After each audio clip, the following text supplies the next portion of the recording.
Kwa hiyo sitokuwa na la ziada. Kuanzia leo nitakiwa utambue kwamba mimi na wewe ni tofauti. Urafiki wetu ni tofauti.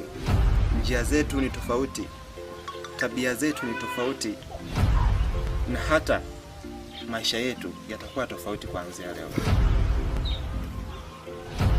Kwa hiyo hata wewe Johari, ulikuwa ni chaguo la wazazi wangu toa kipindi cha utoto wetu, kutokana na jinsi tulivyokuwa tunaheshimiana na familia yenu. Kuanzia leo mimi na wewe ni tofauti.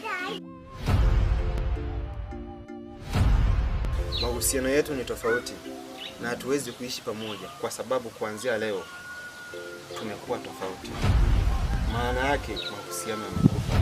Shemeji, pole kwa unayoyapitia kwa sasa, kwa sababu maumivu unayoyahisi ndio mimi ambao nayahisi kwa sasa moyoni.